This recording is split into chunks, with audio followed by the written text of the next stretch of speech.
Welcome to the best Rangers podcast in town. I am Andrew Chelney alongside Nick Zararis, and we are Liberty Blue. We scream about the New York Rangers so that you can save your voice. That's how deeply we care about you. We appreciate that you've joined us for the ride. This is episode 17 live on Twitch, and it's a special one to say the least. We will put the full video up on our YouTube, Liberty Blue Podcast, and the audio version will be available wherever you get your podcasts as well. Just search Liberty Blue and it should be there. At Liberty Blue Pod on Twitter and Instagram. I am at Chelney Andrew, CHELNEY Andrew, alongside Nick Zararis, ZARARIS. Those are our personal handles to follow as well. He's becoming the first ever guest on Liberty Blue. You hear him on your TVs. He's the voice of the New York Rangers, and he's an absolute legend, and we are honored to have him on. It is the great Sam Rosen. Sam, how you doing? I'm doing great, guys. Thanks for having me on. As we were talking before we went on, it's kind of a lull before we get going next week. But once we start to go next week, it's going to be a great run, and everyone's excited around the Rangers organization, around the network. A lot of excitement for this Rangers team after what went on last season. So you want to start, Andrew? Nick, all yours. Okay, so you mentioned it right there, Sam, that last year, a very exciting year. They went very far in the playoffs, made the conference finals. How would you describe the energy around the team this year being different from last year? Because last year, new coach, a few new guys in the organization. What's different this year? Just kind of a growth in confidence. You know, the veteran players and even the young guys. Had a real nice chat with Adam Fox this morning, who, even though he's a quote unquote veteran, is really a young guy. And he went through his first NHL playoff experience. And he said to me, he'd trade in the entire regular season just to play in the playoffs. Put us in the playoffs. He loved it that much.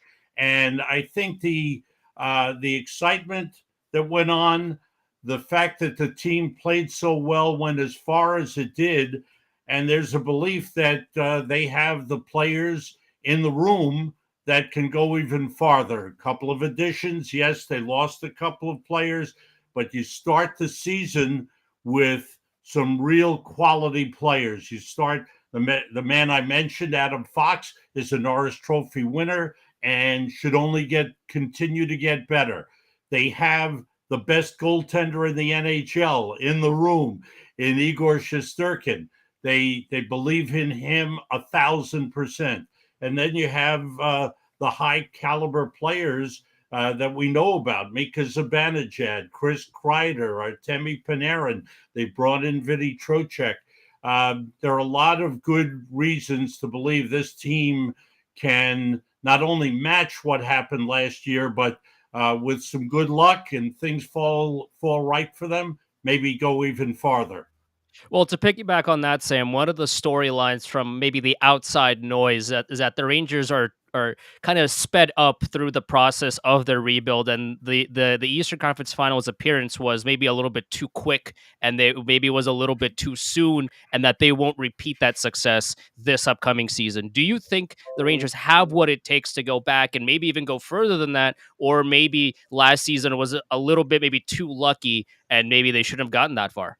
I don't know that you can call a season in the NHL of 82 games lucky, especially when you have a team that registers over 100 points in the regular season, makes a strong bid to win a very, very tough Metropolitan Division, and then accomplishes what they did by winning 2 rounds and winning the first 2 games in the third round of the playoffs. No, I don't think there was, you could call that luck at all. That was the outgrowth of a team that grew during the course of the season, brought in a new coach who really related well to the players. The players responded to him.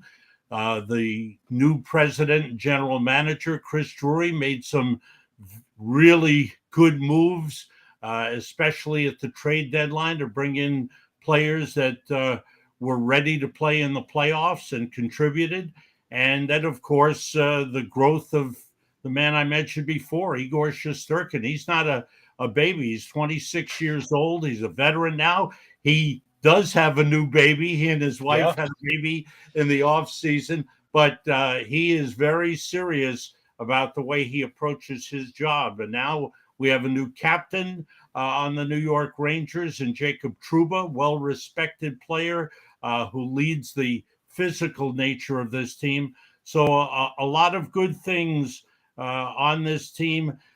The key, as always, and I think you alluded to it, is the growth of the youngsters. They have three outstanding young players and future stars in the league in Alexis Lafreniere and Capo Caco and Philip Hedl. They played very well together in the playoffs, and they were significant contributors. If they can continue that growth, if Lafreniere, who scored 19 goals last season, can score 25 to 30 this season, if Caco can become more of an offensive threat and stay in the lineup, avoid injury, if Hedl can play up to the potential that he's shown, this team can take that extra step and make that push toward the Stanley Cup. So, no, I think there are a lot of good signs. And, of course, like anything in sports, you got to be lucky with injuries. If they lose a couple of key players, the season could fall apart. If they stay healthy, then they have a chance to go a long way. You mentioned Coach Gallant there before and how his arrival last year kind of spurred a positive change for the team. How would you describe him? Because it's hard for us as fans to get a good read on him in the little snippets we get on TV. A player's coach is probably the best description. And what does that mean? That's a guy who really relates to the players, understands what they go through on a daily basis, gives them enough space to play their game, but yet is a strong enough personality that when he speaks, they listen, they follow the game plan, they stick to the game plan. He never calls out guys in public, but privately, if he needs to, he lets them know he's not happy. For the most part last year, everything fell into place very, very well for him. He's been a successful coach in other places. He was a good coach in Florida. They had a falling out. He was let go. He did a great job, I think we all know, in Las Vegas and taking the Vegas Golden Knights in their first year in the NHL as an expansion team to the Stanley Cup final. He was a terrific, hard-nosed player who rode shotgun for Steve Yzerman for many years in Detroit. So he knows how to play, how to deal with superstar players. He knows how to what it takes to win. And as I mentioned before, he knows what it takes as a player to get ready to play and to give it all you have. You mentioned Jacob Trouba earlier, and I wanted to circle back to that really quickly because there was a report earlier, I believe it was from Larry Brooks, that the Rangers wanted to give Jacob Trouba the captaincy last season, and then that kind of didn't happen, and now he's the captain this season. Can you speak to that at all, and why the Rangers kind of waited until now to give him the captaincy? I don't know if it specifically occurred that they wanted to give it to him. I thought there were a couple of players that certainly could have been named captain and deserved to be named captain. I think Chris Kreider would have been an ideal choice as well as Jacob Trouba. I think Trouba has earned it. He's come in from Winnipeg in a big trade, handled the change, has been the physical leader on the ice, just the force with his play. His overall defensive play has been outstanding as a New York Ranger. And then he's contributed to the growth of Keandre Miller, who's been his on-ice partner. And Miller has grown enormously in just a short period of time. So he's contributed in every way. And then off the ice, there's a strong bond among the leadership group, as it's called. You could have made a case for Mika Zibanejad being the captain. You could have made a case for Artemi Panarin being the captain, although, his English he still struggles with it a little bit. So you lean towards someone who's better handling the language and the communication part, and certainly Trouba is able to do that. But he's got those other players around him. You have a young up-and-coming leader in Adam Fox, who is respected in the room, intelligent player, good man on and off the ice. Ryan Lindgren, another player. So you have that core leadership group where they all talk to one another. It's not just that Jacob Trouba will stand up in the room and say, whatever I say goes. No, there's a lot of communication, and they try to incorporate the youngsters who have joined the team as well. And then there are veterans that have come from outside, a two-time Stanley Cup champion in Barclay Goodrow, Ryan Reeves, who's been around the league with top teams, played on that Vegas team for Gerard Gallant. So there's a lot of maturity, leadership in the room. And I think with Chris Drury taking over, new management up top, new coach coming in, I think that Chris and Gerard Gallant wanted to assess the players in general so that when a captain was named, that they would really feel strongly about the person they named. So I think that's a big factor in why they held off as long as they did. So a quick follow-up to that, and you mentioned Kreider and Zibanejad. Do you think there's a reason why the C went to Trouba instead of those two in particular? Not. I don't think there's a singular reason. I think that he just checks all the boxes. The way he plays, as I mentioned before, the way he plays on the ice, the way he relates to other players. When you look in the room, you can see the connection that he has with the other players, whether it's a young player like Keandre Miller, who I mentioned before, or the veteran guys that I mentioned as well. I think there's a great relationship, and certainly on the ice, the players know he's there to protect them, which he's done. He's there to lead physically, which he's done. When teams play the Rangers, they know they have to look out for Jacob Trouba, and a couple of times in a game, he'll land some big hits, and they'll feel it, and they know it'll have an impact on both the Rangers and the opposition. So, I think he just checks all the boxes. So shifting from the intangible, where we've been talking about the leadership and the coaching, what on the ice so far through training camp and the preseason has jumped out to you in terms of the competition? Because it's hard to go from, we were just in the playoffs, like you said about Adam Fox, just wanting to go to the playoffs right away.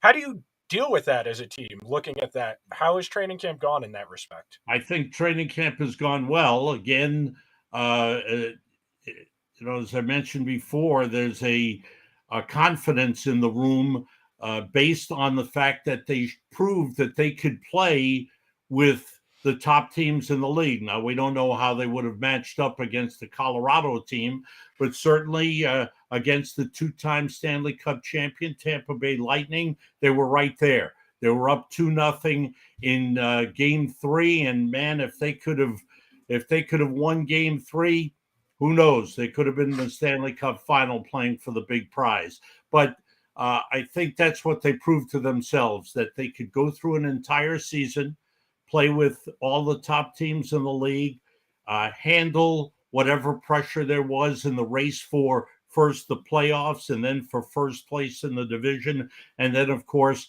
the pressure of the Stanley Cup playoffs. So I think that confidence is there. That's noticeable in the way they're approaching it. But I think what's also noticeable is everyone came into camp early. They came into camp in great physical shape. There's no longer this idea, the old idea. I used to have arguments with Phil Esposito, God bless him. And we used to argue about training camp. And he'd say, no, you need training camp to get into shape. I said, Phil, that went out the window a long time ago. Guys come to camp. They know they're in competition. They know they're fighting for jobs. And I'll give you the perfect example is Jimmy Vesey, who started his career with the Rangers, 3 seasons, moved off, went to Buffalo, went to Toronto, Vancouver, and then last year with the New Jersey Devils. And basically, he's in camp on a professional tryout. His career is on the line, so he is busting it. He is playing his tail off, and he knows that this is an important point in his career. He's 29 years old. If he wants to get himself some kind of long-term contract, he's got to come out and have a real big year for a good team. So he's fighting to make the team. You're seeing that competition for a couple of spots. Not a lot of spots on this team, but yes, there's you mentioned the names, Julien Gauthier, Jimmy Vesey I mentioned, Dryden Hunt is another one. These are players that are good players and can contribute to the team, but you don't have many spots. And whether they keep 22 or 23, that'll be the Chris Drury's decision. But it's tough to make this team. But as I mentioned before, great shape, good competition in camp for the few spots available. Players who may be the future of the New York Rangers, trying to impress the coaching staff. So the guys that are now going down to the American League in Hartford, if there's a call-up, somebody gets injured, they want to be the guy called up to the big club. They don't want to languish in Hartford all season long. They want to come to New York. So you're seeing that in camp. And as I mentioned, everybody in great shape coming to camp. One of the intriguing names, speaking of training camp, is Vitaly Kravtsov, who's back in his second stint now. There's a lot of rumors, especially in the offseason, that he might get moved, he might get traded. What's going to happen? Is he going to come back? But now he is back. He's in training camp. What have you seen out of Kravtsov? Where has he improved? And what kind of message is he sending to the Rangers organization? It'll be very interesting. There's no doubt he's a talented player. He's got good size. He's got good hands, skates very well. I would say to you, in the games that I've watched, every game, the 5 games, and watching the practices, there hasn't been any wow moments. He skates well, has skated a lot with Artemi Panarin. They're looking at that. That's a possibility. He certainly feels comfortable on the ice with Panarin. Certainly the Russian connection. Though he speaks English fluently, he's fine. But I think he feels very comfortable when he's on the ice with Panarin. But it'll be interesting to see how they go. Today they skated in practice, and Capo Caco is on the line with Zibanejad and Kreider. And, they're trying different combinations to see who's a good fit. Goodrow was on the line with Panarin and Trocheck. So it's, the coach is still looking to see what the best fit will be. It might get into the early games of the season, and the coach will try different things, experiment a little bit. The key combinations are staying together. You have Lafreniere and Hedl are together. Zibanejad and Kreider together. Trocheck and Panarin together. Now, who will be the third man on those lines? Well, they've got guys who are very talented and can play different positions. Goodrow is like that. They can move him around. They're hoping Sammy Blais will be like that. Sammy Blais, we don't know what he is yet. Big trade. Buchnevich goes to St. Louis. Blais comes, but he gets hurt right away last season, so we don't know what Sammy Blais is. But skates very well, good size, and last night in the game against Boston, preseason game, he had 7 hits. That's what they want to see. They love that. So, but can he score? Can he have a little of Frank Vetrano in him and maybe pop a few goals. They don't know that yet. The man that we've been talking about, Kravtsov, has offensive skills, but again, I haven't seen that wow factor where you say, wow, nice play. Wow, great pass. Wow, what a shot. Haven't seen that yet from him, but they're going to give him every opportunity. They don't want to give him away. This is a talented player, but they've got to see what they have and figure out what they have, and if he can be a missing piece to the overall puzzle. So we've been talking about the right wing, which has kind of been musical chairs during the preseason, where they try and find the right chemistry. What have your impressions been of the battle for that third left defenseman spot? I would say Zach Jones has a good chance to be the guy.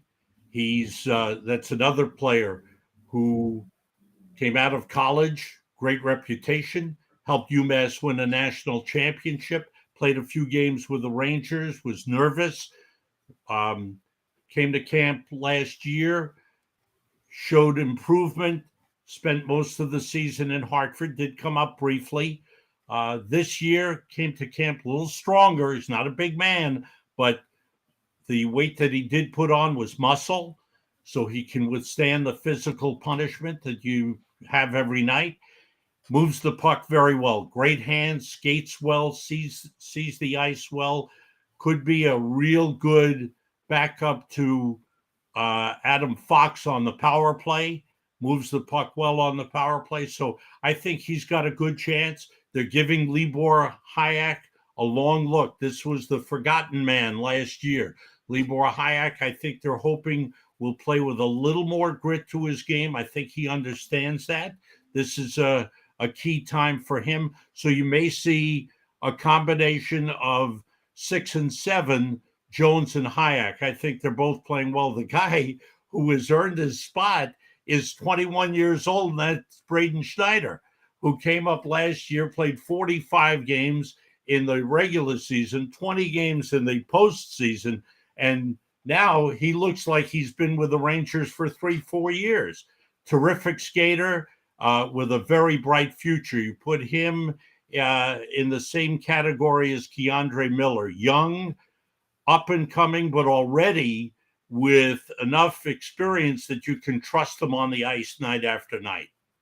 You mentioned Libor Hajek, and I want to ask you a quick question about him, because maybe you can correct me, because maybe I'm in the wrong here. Because whenever I watch Libor Hajek, to me anyway, he's a step behind. He's kind of afraid with the puck. Whenever he has it, he doesn't really know what to do with it. And defensively, when the opposition is coming at him, he doesn't really know what to do. Maybe I'm wrong. Maybe you can explain to me what the Rangers are seeing in Libor Hajek, because to me, I haven't seen much of an NHL defenseman out of him to this point. And the fact that he's still in training camp, to me, is kind of worrying, but maybe I'm wrong. Well, I don't want to say you're wrong, Andrew, because I don't want you to get mad at me. But I think the coaches feel that he has the potential. He has the puck moving ability. I think the big question mark, and you touched on it, is can he handle the physical pressure? Teams will try to pound him.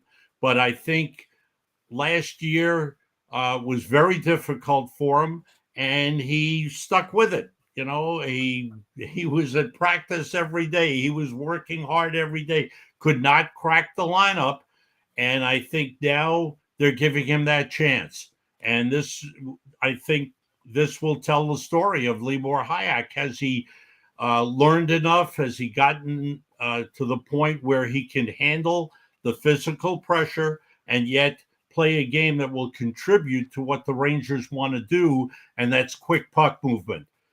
Shesterkin gets it, moves it to the D quickly, pass out maybe even to center to Panarin, whatever, or the D gets it, moves it up, move the puck quickly, move it up ice, and then join the play when it's there. You need that fourth guy joining the offense. If the opening is there, you want him to jump in, and whether it's on the rush or pinch in along the boards, you want him to be able to contribute offensively as well.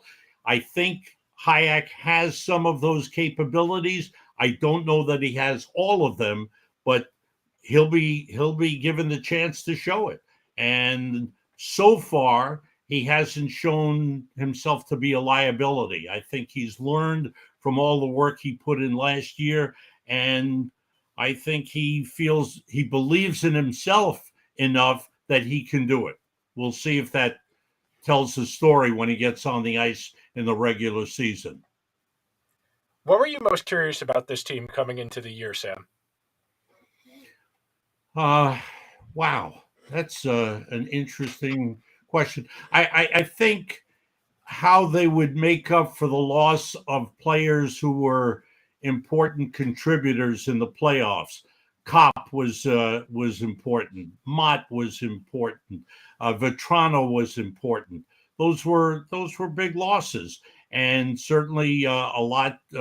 Salary cap had a lot to do with it, but they went out, and of course Ryan Strome, terrific team player, well liked in the locker room.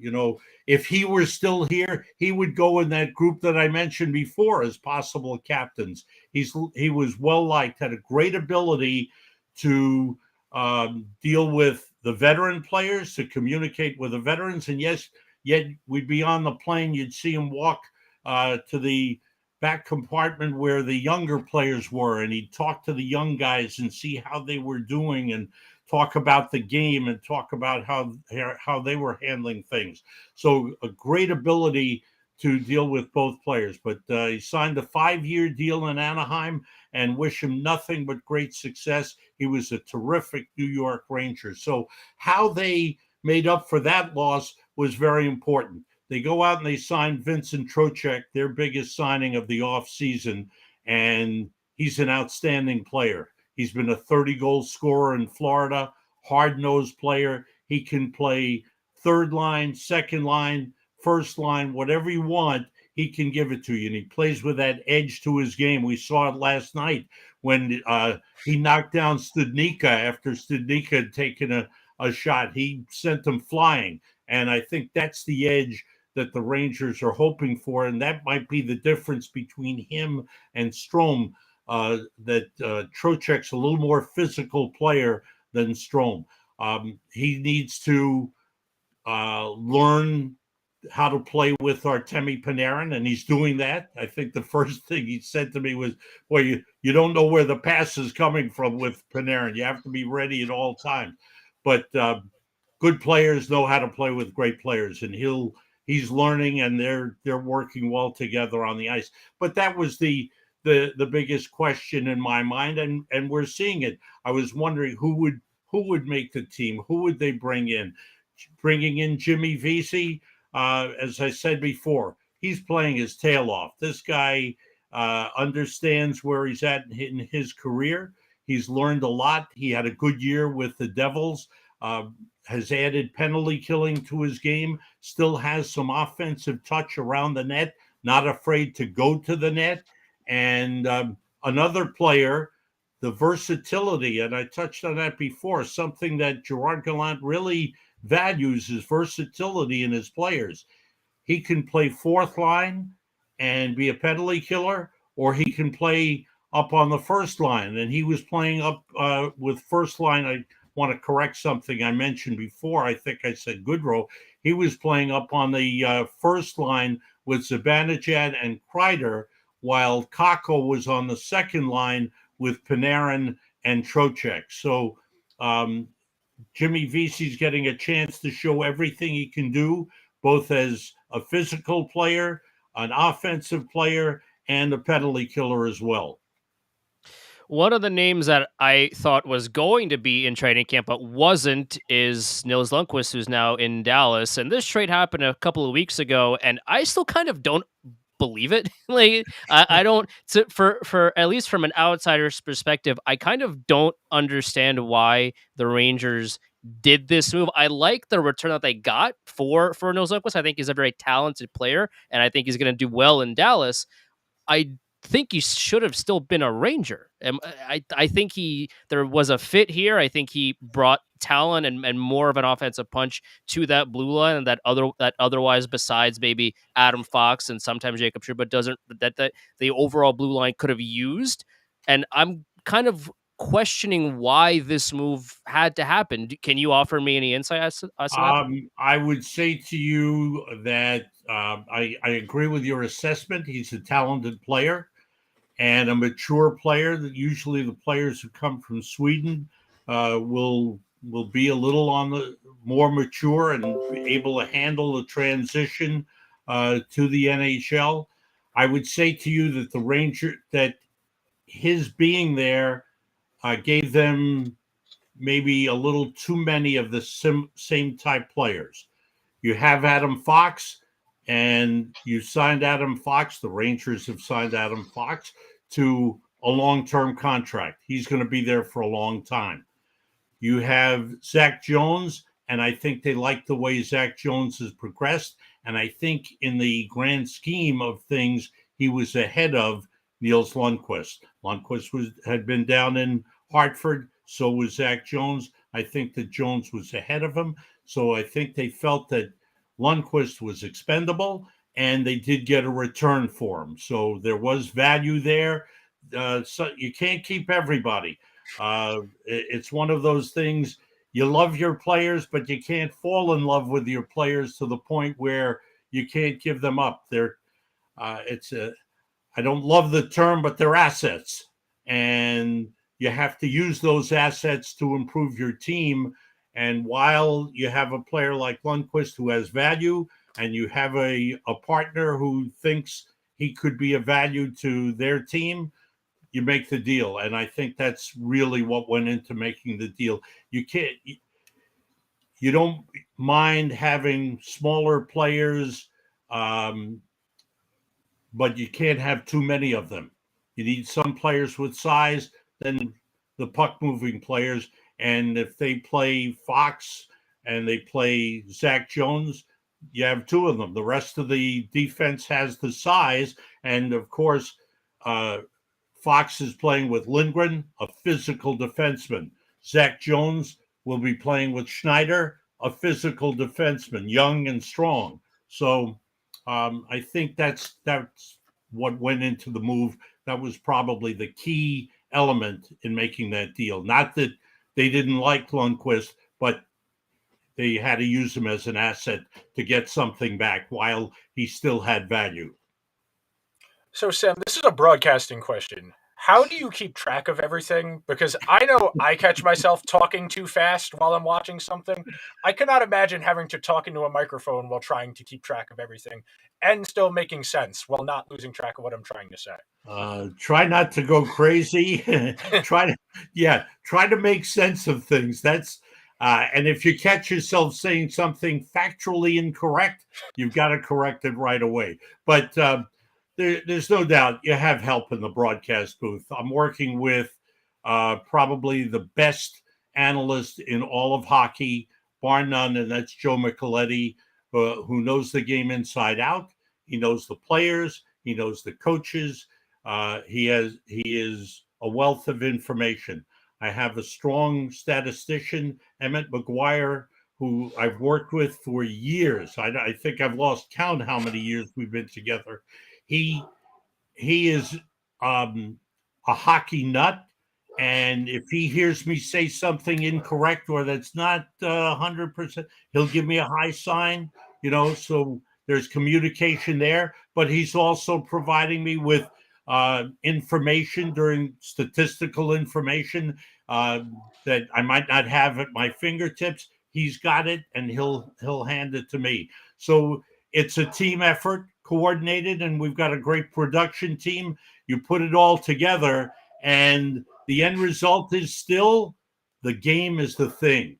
I never presume to believe that people are tuning in to watch or listen to what I have to say. I want to give them something that they'll enjoy. I want to give them information throughout the game, but it's the game that matters. They want to see the game, and my job is always to enhance the game, promote the game, It's a wonderful game. It's a great sport.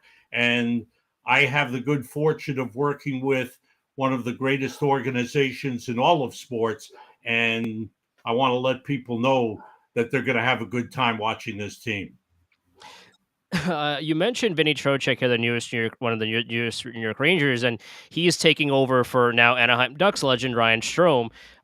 Do you feel like he is going to be a better fit with this current core? There was a lot of there was some concern when Ryan Strome was here that maybe he didn't shoot enough, or that when he did, he missed the net sometimes, which is that's Rangers fans like to He joke did about score that. 21 He goals did, last season. yeah. He did. But the joke, at least on amongst Rangers, a lot of Rangers fans, is that he maybe didn't shoot enough, and when he did, he tended to not hit the net sometimes. But but for Vinny Trocheck, how do you feel like he fits into this team? How do you think he slides into the roster, and is he overall a better fit than Ryan Strome is? I wouldn't say a better fit. That's not fair to Ryan Strome. Ryan Strome was a good fit with the Rangers, was a good second line center, and his relationship with Artemi Panarin was outstanding. They trusted each other on. They're very good friends off the ice, on the ice. Tremendous trust. If there was a failing in Strome's overall game, it might be that he was a playmaker who was playing with another playmaker. And yes, maybe he should have shot more. I think Vinny Trocheck will be a real good fit. I've liked his game when he played with Florida because of that hard-nosed, gritty attitude. The coach, Gerard Gallant, knows him, had him in Florida when he was there, albeit as a younger player. He's grown. He was more of a third line player with Carolina that, again, checking forward, gritty, not afraid to go to the corners, not afraid to go in front of the net. And as I touched on earlier, he scored over 30 goals with the Florida team. When I went to him, I said, "How did you score 30 goals?" And I'm glad he didn't smack me across the face. What do you mean? No, he's a great guy. And he said, basically, they're two big guys, Barkov and Huberdeau, both got injured, so they needed him to shoot. So he's not afraid to shoot. Hopefully, he won't defer to Panarin all the time. Obviously, Panarin is a leader on the power play, but I think you'll see Trocheck shoot the puck, and that combination I think will be very good because both are good passers. Both skate very well, and I think he'll be a very good fit on that line. And whoever they add to that line, whether it's Kravtsov or whether it's Capo Caco or whomever, I think you'll have a strong playmaking combination. Now they've got to figure out, okay, who's going to put the puck in the net? And I think you'll see Trocheck have a pretty good year. What do you feel is the biggest key to success for the Rangers this year, Sam? Stay healthy. Stay healthy. Yeah, it's the X factor. Whenever I'm asked about what do you think, who's going to win, who's got the best. Let's see what the roster is like in April, and then we'll have a real clear vision. If everybody's healthy, if the key players are healthy, as they were for the most part last year, you got a chance to go a long, long way.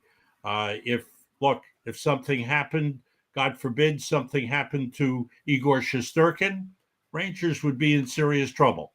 But you got to stay healthy. We know what type of game hockey is. It is a great sport, physically demanding sport.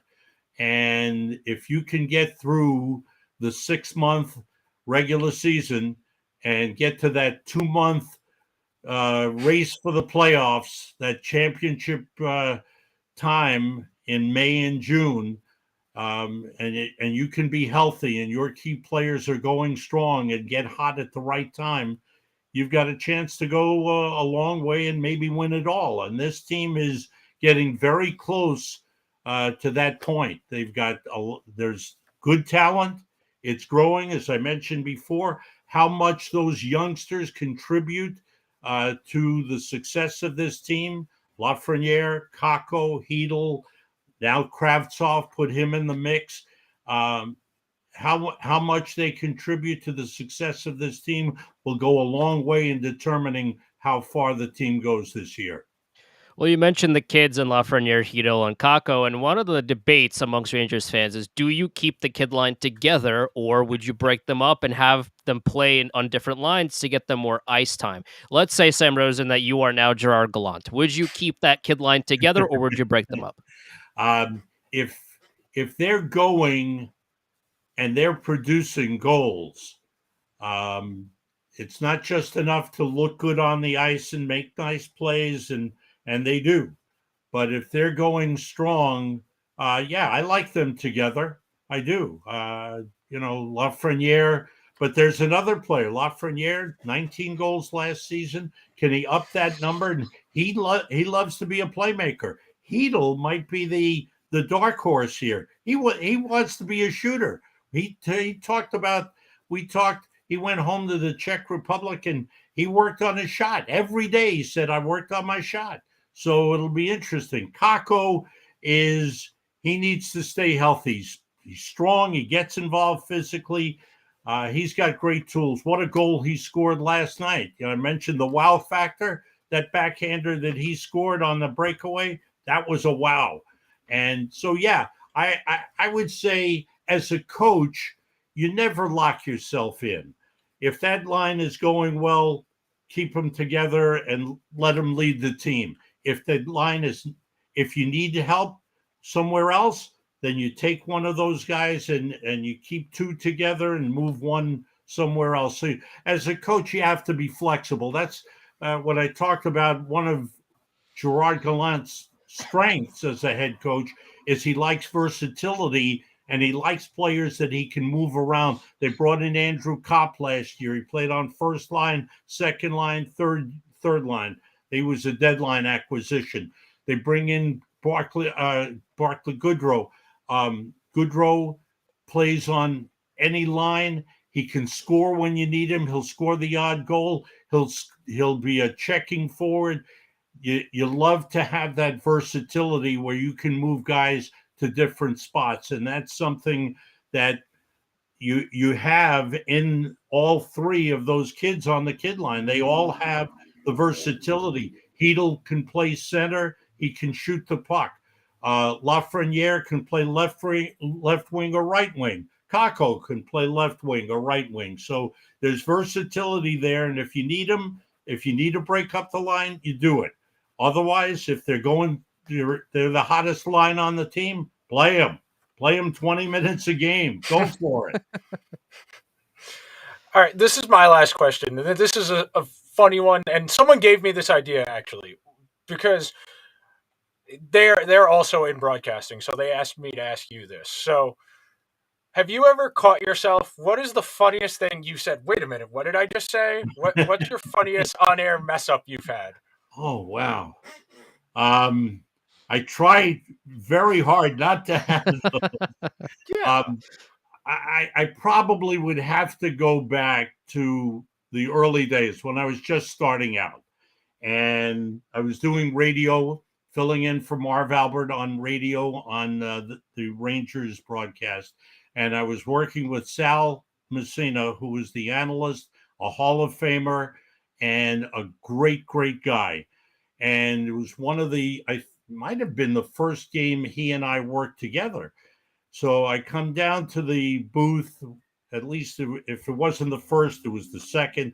I come down to the radio booth with a cup of coffee and I put it down in front of me, and he looks at me with strange eyes and says, "You going to keep that coffee there?" I said, "Why? That's not a problem. Yeah, I drink it during the game, and when it gets cold, I'll refill it." He said, "All right, be careful." So game starts and the action's going, and I'm into it, and this and that, and somebody scores a goal. I jump up, and there goes the coffee all over everything. My papers, his papers, the microphone, it's everywhere. And Sal quietly says, on the air have an accident, Sam? So it, it was, we grabbed as many paper towels as we could, and we're trying to call the game while we're mopping up the desk in front of us. But that's the one that I always recall because Sal kind of knew it was going to happen, and it did. Last one out of me, Sam. I think this question is timely with given how Henrik and a bunch of other Rangers legends were ringing the bell to the stock exchange earlier today. You've watched virtually every second of Henrik Lundquist's career, and now you're watching virtually every second of Igor Shuswapkin's career as he performs his magic tricks on the ice, just like his predecessor. I'm going to put you a little bit on the spot here. And given what you've seen out of him to this point, do you think that Igor Shuswapkin, if he stays healthy and continues on this path that he is right now, has the potential to be at least as good or maybe even better than Henrik Lundqvist? I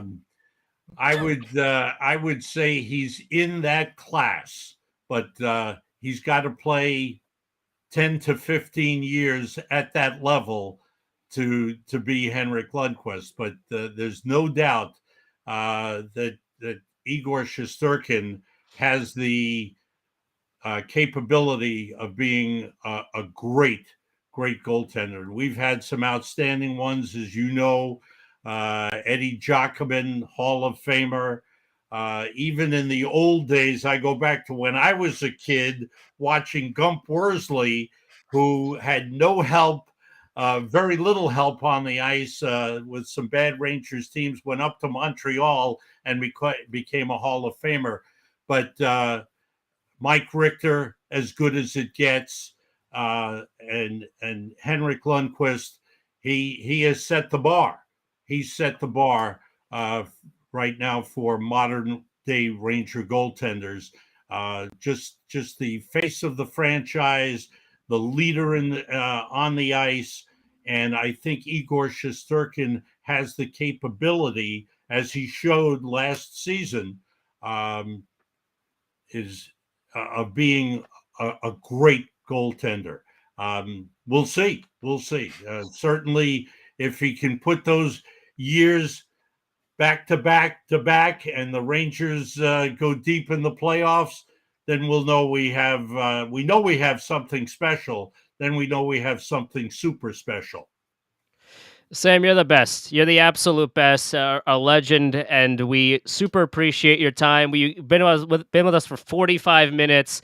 Way too. It's never enough time, but you are so gracious with it. We really appreciate you stopping by, giving us a few minutes. Hopping on the video as well. We're live on Twitch and YouTube and Twitter, all these things, and to see you, and we're having a conversation. It's amazing, and thank you so much for the time, and have a great season. We'll talk to you very, very soon, hopefully. Andrew, Nick, thanks. It's a pleasure being on. As you can tell, I love to talk hockey, and especially Rangers hockey. But anytime, I love it. Thank you very much. Thank you so much, Sam.